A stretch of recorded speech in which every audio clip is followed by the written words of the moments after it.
Hello, I'm Cindy with Wisconsin Voices for Recovery, and this is Speak Out on Stigma. Today we'll be hearing from Camilla. Hey, Camilla, how are you today? Hi, good. Thanks for Good. having me. So tell me, what are some of the things you've been denied due to stigma? Some of the things that I've been denied due to stigma are things, most uh, things like housing and opportunities to volunteer, um, nonprofit things like the YMCA. But the thing that uh, has become the the most difficult is employment. I think it's really important that when we're getting sober and maintaining a life outside of substance use, employment, um, I mean, money is essential to live. And the jobs that we are able to get to that are offered to us are sometimes not sustainable.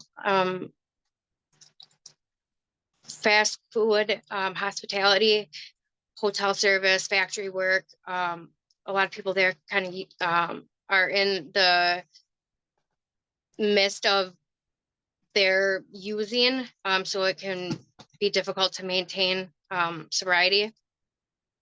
I am currently a criminal justice major. Um, I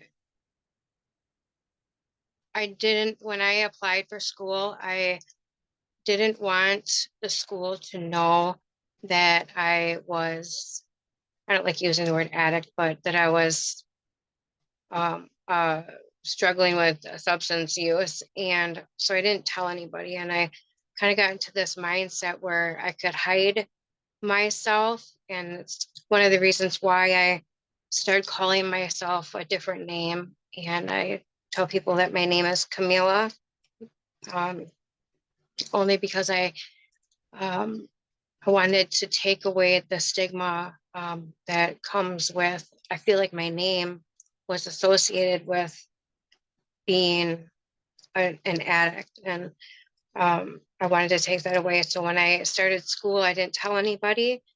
I kind of had a double life for a little bit, I guess, if you want to call it that. And then once I started to talk about the reason why I chose criminal justice, I started to realize that my substance use was probably my greatest asset, like my strength that I could use to further my career, my future, and that's kind of how I figured out how what I wanted to do. Um, Working with jail or anybody that's involved in the criminal justice system that's struggling with substance use. Mhm. Thanks for sharing that.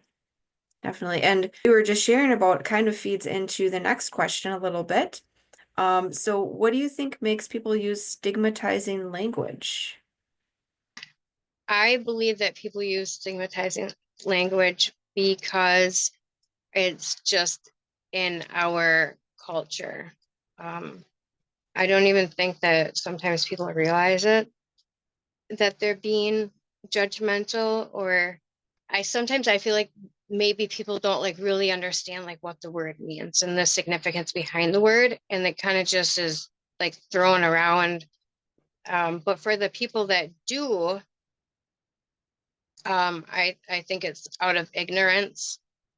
And I think if people were more educated, if somehow I know there's somehow we are able to like have a magic wand and have everybody understand what it's like to struggle with addiction or substance use. I think people don't realize the impact that words have. I think that when we are using stigmatizing language, it's because it's something that we grew up around, like socialization, or it's just like a cultural norm.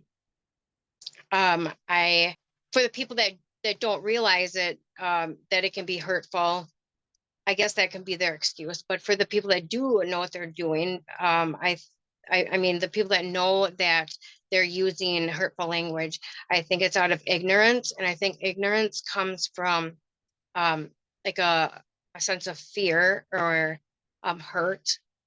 There, so I think some people are afraid to understand.